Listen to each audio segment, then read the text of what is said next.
మాతాకి జై. అధ్యక్షులు బైరెడ్డి ప్రభాకర్ రెడ్డి గారు,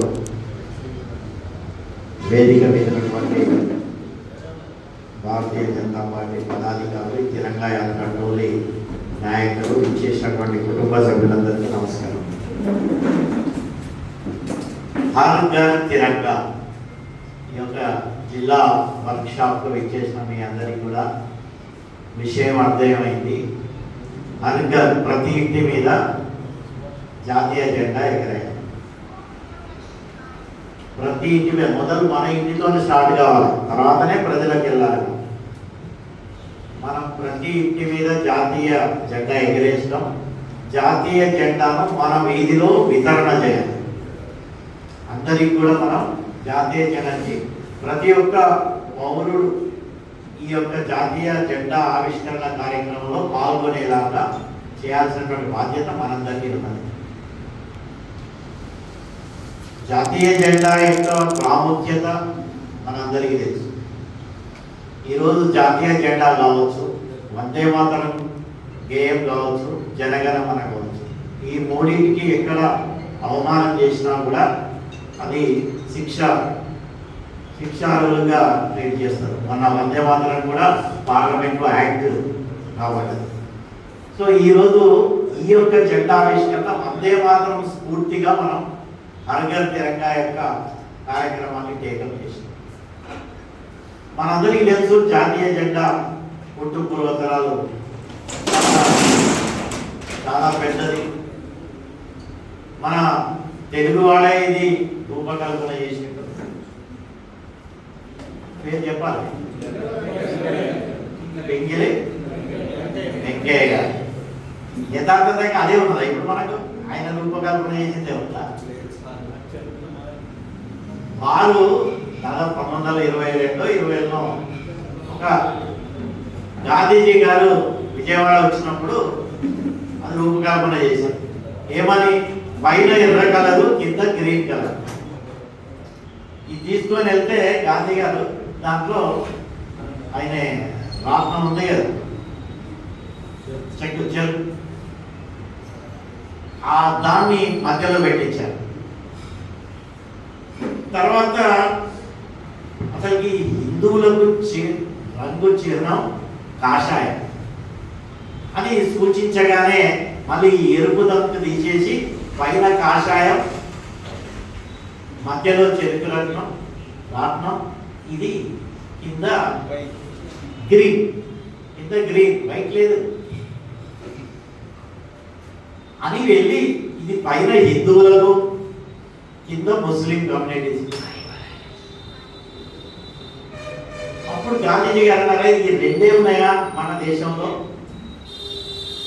మరి వేరే వాళ్ళందరి కోసం ఏంటంటే తెల్ల రంగు పెట్టారు మధ్యలో. కాషాయం, తెలుపు ఏంటంటే ఇటు హిందూ ముస్లింలు కాక మిగతా వాళ్ళ కోసం.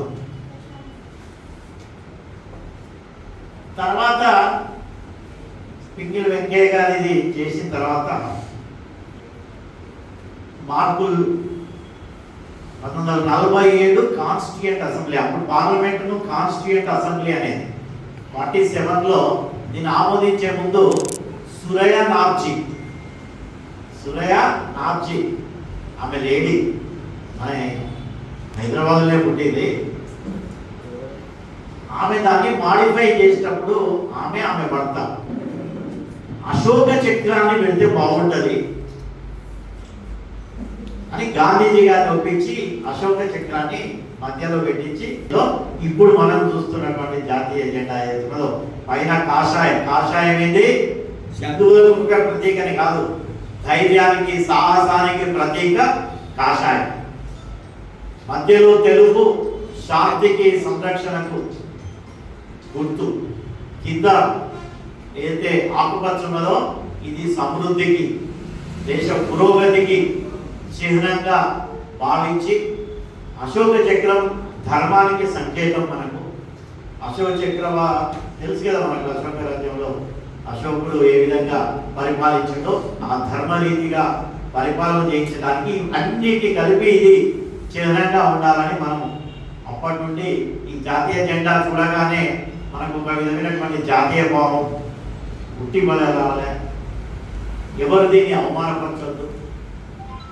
ముఖ్యంగా చిన్నపిల్లల నుంచే దీన్ని ఈ జాతీయ భావాన్ని పెంపొందించే విధంగా ఒక భారతీయ జనతా పార్టీ సుశిక్షితమైన కార్యకర్తగా మనందరి మీద బాధ్యత ఉన్నదనే విషయంతో మన జాతీయ పార్టీ ప్రతి సంవత్సరం ఏదైతే ఈ కార్యక్రమం తీసుకున్నదో ఈసారి పెద్ద ఎత్తున, ఎందుకంటే వందే మాతరం పూర్తి శ్లోకన్ పార్లమెంట్లో ఆమోదం పొందింది వచ్చింది కాబట్టి దాన్ని మనం స్ఫూర్తిగా తీసుకొని ఈ జాతీయ జెండా ఎగిరేసడం అనేది మన ఇంటి నుండే మొదలై మొత్తం వీధి నుంచి ప్రతి మండలంలో దీన్ని పెద్ద ఎత్తున ఈ కార్యక్రమాన్ని తీసుకోవాలని, అట్లా తీసుకున్నప్పుడల్లా కోట్లాది మంది మన ఈ యొక్క స్వాతంత్రం కోసం అసలు భాషలో వాళ్ళందరికీ గుర్తు చేసుకోవటం, వాళ్ళందరినీ యొక్క త్యాగాలను మళ్ళీ మనం ఒకసారి స్మరించుకునే అవకాశాన్ని ప్రజలందరికీ తీసుకెళ్లాలనే ఒక భావనతోని ఈ యొక్క హర్ ఘర్ తిరంగా యాత్ర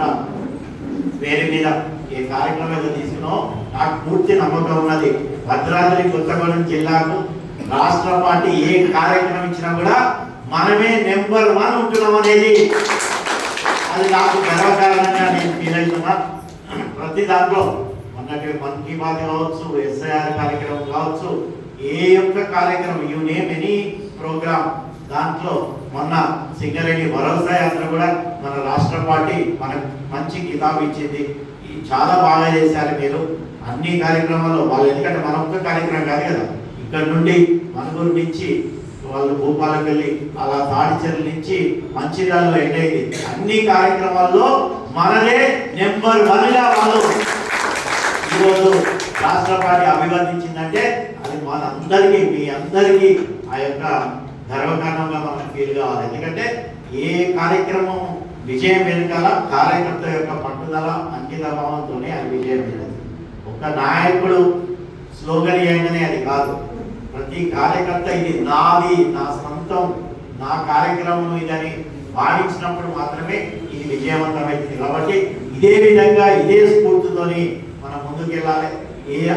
మనకు మన ప్రధానమంత్రి నరేంద్ర మోడీ గారు ఏదైతే ఆలోచన చేసిండ్రో ఆజాదీ కా అమృత్ మహోత్సవ్ నుంచి మొదలుపెట్టినటువంటి కార్యక్రమం వికసిత్ భారత్ వరకు, ఇది 2047 వికసిత్ భారత్ వరకు ఈ యొక్క ప్రోగ్రామ్, అంత పెద్ద ప్రోగ్రామ్ మనకు ఏదైతే అభివృద్ధి చెందుతుంటూ అభివృద్ధి చెందిన దేశంగా మనం మారాలని ఆల్రెడీ దగ్గరికి వచ్చాం. మనం ఇప్పుడు 4th ప్లేస్గా నడుస్తుంది మనది ప్రపంచంలోనే. నేను దేశం గురించి మాట్లాడుతున్నాను. ప్రపంచంలోనే అభివృద్ధి చెందిన దేశంగా వెళ్ళాలంటే ఇవన్నీ స్ఫూర్తి. ఇది కూడా ఒక స్ఫూర్తి, తెలంగాణ యాత్ర కూడా ఒక స్ఫూర్తి. అందుకే కేంద్ర పార్టీ కానీ మన జాతీయ పార్టీ ఏదైతే మనకు సూచనలు ఇస్తుందో వాటి సూచన తప్పకుండా చేసుకుంటూ మనం వికసిత భారత్ దిశగా వెళ్ళాలంటే ప్రతి పౌరుడికి, ఒక భారతీయ జనతా పార్టీ కార్యకర్త కాదు, ఇది హర్ తిరంగా అనేది మనదే ఒక బీజేపీ కార్యక్రమం కాదు, ఇది అందరికీ ప్రజలకు చెందినటువంటి కార్యక్రమంగా భావించాలి మనం. అందుకే పెద్ద ఎత్తున ఇంతకుముందు మన టోలీ కన్వీనర్ గోపికృష్ణ గారు మనకు రాష్ట్ర పార్టీ ఇచ్చిన కార్యక్రమాలన్నీ చెప్పారు. అవన్నీ చూచారు. ఇంకెక్కువగా వాళ్ళు 200 అంటే మీరు 500, ఇంకా దానికి లిమిట్ లేదు. అది ఓన్లీ సూచనలు మాత్రమే. రాష్ట్ర పార్టీ మనకు ఒక సూచన, ఈ విధంగా చేసుకున్నాను. మనకు ఇన్నోవేటివ్గా ఏ విధంగా వీలైతే ఏ విధంగా చేస్తే బాగుంటుంది, ఏ విధంగా మనం చేయాలి, అట్లా మనము డెవలప్ చేసుకొని ఇన్నోవేటివ్ ఐడియాస్తో ఏ విధంగా మనకి రైతులందరినీ ఒకసారి రైతులందరి వాళ్ళు నాగాలు పెట్టుకునో పాలలు వేసుకునో అట్లా జాతీయ జెండాను ఎగరేస్తాం. విద్యార్థులతోని జాతీయ జెండా ఎగరేస్తాం. మహిళలందరినీ అసెంబ్లీ చేసి వాళ్ళతోని చిన్నపిల్లలను ఒక ర్యాలీగా తీసుకెళ్ళడం, తిరంగాను మొత్తం ప్రదర్శించడం వాళ్ళలో, ఇట్లా ఎన్నో రకాలుగా మనము దాన్ని ఎవాల్వ్ చేసుకొని మన వీధిలో ఉన్నటువంటి, మన మండలంలో ఉన్నటువంటి NGOs, సామాజిక స్పృహ కలిగినటువంటి మనుషులను కలవటం, వాళ్ళందరితో చర్చించి ఏ విధంగా చేసుకుందాం, మన వీధిలో జాతీయ జెండా ఏ విధంగా ఎగిరేద్దాం, జాతీయ వితరణ అందరికీ జెండా వచ్చేటట్టు చూస్తాం. ఈ అన్ని కార్యక్రమాలు మనం డెవలప్ చేసుకొని మన ఏరియాలో ఏ విధంగా వాటినన్నింటినీ జాతీయ ఆవిష్కరణ చేస్తే కాదు, వాటినన్నింటినీ ఫోటోలు తీసుకోవాలి, సెల్ఫీలు తీసుకోవాలి, వీడియోలు తీసుకోవాలి, వాటినన్నింటినీ సోషల్ మీడియాలో అత్యధికంగా ప్రచారం చేస్తాం, సరదాలో అప్లోడ్ చేస్తాం. ప్రతిదీ ఎవ్రీ యాక్ట్ కౌంట్స్, ప్రతి ఒక్క దానికి కూడా దాంట్లో కౌంట్ అవుతుంది. కాబట్టి మనం పెద్ద ఎత్తున భద్రాద్రి కొత్తగూడెం జిల్లాలో ఇట్లా మనకు రాష్ట్ర పార్టీ ఇచ్చిన సూచనలే కాకుండా మనకు కొత్త ఆలోచనలు వచ్చినా కూడా ఆ విధంగా జాతీయ జెండాను మనం అందరం ఎగరేసి ఈ యొక్క కార్యక్రమాన్ని సక్సెస్ఫుల్గా చేయాలని సూచిస్తూ, అట్లానే ఇంతకుముందు మనకు ఎస్ఐఆర్ మీద జిల్లా అధ్యక్షులు చెప్పారు. మనకు ముందు మరొక కార్యక్రమం ఉన్నది. ఇప్పుడు డ్రాఫ్ట్ లిస్ట్ పబ్లిష్ కాబోతుంది. చాలా అప్రమత్తంగా ఉండాలి. మన ఏరియాలో ఉన్నటువంటి మన బూతులు ఏదైతే మన బూతులు ఈ డ్రాఫ్ట్ అంటే అన్నీ మనకు డిజిటలైజ్ అయిందని అనుకుంటున్నాము, కానీ దాన్ని క్రాస్ వెరిఫై చేసే యొక్క బాధ్యత కూడా మన మీదే ఉంది. VLA 2 లెవెల్ అవుతున్నారో డ్రాఫ్ట్ లిస్ట్ పబ్లిష్ అవుతుంది 10th తర్వాత. 10th లాస్ట్ డేట్ కదా. 10th తర్వాత గవర్నమెంట్ ఏదైతే ఎలక్షన్ కమిషన్ PLO ఆధ్వర్యంలో ఎలక్షన్ ఆఫీసర్ గారు దాన్ని మనకు డ్రాఫ్ట్ లిస్ట్ను పబ్లిష్ చేస్తారు. ఆ డ్రాఫ్ట్ లిస్ట్ లో మన బూత్ లో ఉన్నటువంటి మనకు సంబంధించిన ఓటర్ యొక్క పేరు దాంట్లో వచ్చిందా లేదా క్రాస్ వెరిఫై చేయాల్సినటువంటి బాధ్యత మన మీద ఉన్నది. చాలా ఇంపార్టెంట్ విషయం ఇది. మనకు సంబంధించినటువంటి బై మిస్టేక్ కావచ్చు, లేకపోతే ఏదో కారణాల వల్ల కావచ్చు, లేకపోతే అవతలి పార్టీ వాళ్ళు మన వాళ్ళ పేరు తీసేయించవచ్చు, ఏదైనా జరగవచ్చు. అటువంటిప్పుడు వాళ్ళ ఎవరైతే తీసివేయబడ్డారో, ఒమిట్ కాబడ్డారో, దాంట్లో లిస్ట్ లో కనపడలేదో వాళ్ళని ఐడెంటిఫై చేసి వాళ్ళను మళ్ళీ ఓటర్ లిస్ట్ లో ఏ విధంగా చేర్పించాలనే బాధ్యత కూడా VLA 2 మన మీదనే ఉన్నది. మాకు దీని మీద రాష్ట్ర పార్టీ వర్క్ షాప్ కూడా 8వ తారీఖు నాడు డ్రాఫ్ట్ లిస్ట్ మీద ఏం చేయాలి, అక్కడి నుంచి మా వర్క్ షాప్ కాగానే మళ్ళీ కూడా అక్కడ మాకు కేవలం కొత్త విషయాలు కనుక రాష్ట్ర పార్టీ వర్క్ షాప్ లో ఉంటే కూడా ఈ SIR డ్రాఫ్ట్ లిస్ట్ తర్వాత ఏం చేయాలనే విషయాలు కూడా అక్కడ ఏమైనా కొత్త విషయాలు చెప్పేది ఉంటే వాటిని కూడా మళ్ళీ మేము మీకు పాస్ ఆన్ చేస్తాం. 8th రోజు వర్క్ షాప్ నేను మన జిల్లా అధ్యక్షులు ప్లస్ ఈ SIR టోలీ మన అందరం వెళ్తున్నాం. కాబట్టి మనకు పార్టీ మీరు అనుకోవచ్చు ఒకటేసారి చాలా కార్యక్రమాలు వస్తున్నాయి, చాలా కార్యక్రమాలు ఓవర్లాప్ అవుతున్నాయి. రాజకీయ పార్టీ అధికారంలోకి రావాలంటే ఇవన్నీ చేయాల్సిందే. ఒక్కొక్క రోజు 2-3 కార్యక్రమాలు కావచ్చు, 2-3 కార్యక్రమాలు కావచ్చు. ఇక్కడ నాకు తెలుసు ఎంత ప్రెషర్కు జిల్లా ప్రజలు అందరూ లోన్ అవుతున్నారని. చాలా కార్యక్రమాలు మనకు వస్తున్నాయి. 35 SR అరగల తిరకాయ అంటారు, బూత్ సమావేశాలు పెట్టుకోవాలి, జిల్లా కార్యక్రమాలు, మండల కార్యక్రమాలు, ప్రవాసీ యోజనలు, ఒక్కడా రెండా ఇవి చేస్తుంటే భరోసా యాత్ర అన్నారు. ఇలా ఒకదాని మీద ఒకటి మనకు ఒత్తిడి. ఎందుకు ఇదంతా? ఎందుకంటే మనం అధికారంలోకి వచ్చినాం. భారతీయ జనతా పార్టీని జెండాను, కాషాయ జెండాను తెలంగాణలో చూడాలి. ముఖ్యంగా మన భద్రాద్రి కొత్తగూడెంలో మనం చూడాలంటే మన యొక్క శ్రమే. మనకి ఎవడో వచ్చి పనిచేయడు కదా, ఇంకెవడో మీ వల్లనే అధికారులకు రావాలని ఇంకెవడో అక్కడి నుంచి రాడు. మనకు నరేంద్ర మోడీ గారు వచ్చి మనకు అధికారాలు తీసుకొస్తారు, రామచంద్రరావు గారు వచ్చి మనకు అధికారం కాదు, మన వల్లనే. మన భద్రాద్రి కొత్తగూడెం జిల్లాలో ఉన్నటువంటి భారతీయ జనతా పార్టీ నాయకులు, కార్యకర్తల కృషి వల్లనే భద్రాద్రి కొత్తగూడెంలో మనం గెలుస్తాం. ఎవరి వల్ల రాదు. ఎవరు కూడా ఎవరైనా వచ్చి ఒకసారి మాట్లాడిపోతారు, స్పీచ్ ఇచ్చిపోతారు, లేదా ఇంకేదైనా సహాయం చేస్తారు. కానీ అహర్నిశలు కృషి చేసి ఈ అధికారంలోకి తీసుకురావాలి ఇక్కడ అంటే, ఎందుకంటే ఆయన ఎమ్మెల్యే ఛాలెంజ్ చేసాడు కదా, మన ఎమ్మెల్యే స్థానిక ఎమ్మెల్యే ఛాలెంజ్ చేసాడు కదా. భద్రాద్రి కొత్తగూడెం ఏ నియోజకవర్గంలో కూడా బీజేపీ వచ్చేది ఆయనకే రాజకీయ అస్త్ర సన్యాసం చేస్తున్నాడు. కాసుకో బిడ్డ, నువ్వు ముందు అస్త్ర సన్యాసం తప్పకుండా నెక్స్ట్ ఎలక్షన్ లో నీకు మేమే చెక్ పెడతాం. తప్పకుండా మనకు మంచి రోజులు రాబోతున్నాయి. ప్రజలలో కూడా ఒక ఆలోచన రాబోతున్నది. అందరికీ ఎక్కడ చూసినా కూడా కూడల ప్రజలు జమైతే అరే నెక్స్ట్ మనకు బీజేపీకి ఒక ఛాన్స్ ఇవ్వాలి, ఒక అవకాశం ఇవ్వాలి.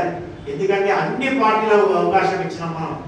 అన్ని పార్టీలకు అవకాశం ఇచ్చినాం. తెలుగుదేశం కానీ చూస్తున్నాం, మనం అందరికీ ఇచ్చాం. మనం టీఆర్ఎస్కి ఇచ్చాం, కాంగ్రెస్కు అప్పుడు ఇచ్చినాం, మళ్ళీ ఇప్పుడు ఇచ్చినాం. కానీ మన జీవితాల్లో మార్పు వస్తలేదు. ఎక్కడున్నా జిల్లా అట్లనే ఉన్నది, ఏ కష్టాలు తీరలేదు, అన్ని ఇట్లనే ఉన్నాయి. కాబట్టి ఒక అవకాశం బీజేపీకి ఇవ్వాలనే ఒక చర్చ మొదలైంది. కాబట్టి ఆ చర్చను ముందుకు కొనసాగించి దాని ఓట్ల రూపంగా మలుచుకునే యొక్క బాధ్యత భారతీయ జనతా పార్టీ కార్యకర్తగా మనందరి మీద ఉన్నదని తెలియజేస్తూ మీ అందరూ ఈ యొక్క హర్ ఘర్ తిరంగా యొక్క యాత్రను మీరందరూ కూడా విజయవంతం చేస్తారని తెలియజేస్తూ ముగిస్తున్నాను. భారత్ మాతాకి గట్టిగా పిడికిల నుంచి భారత్ మాతా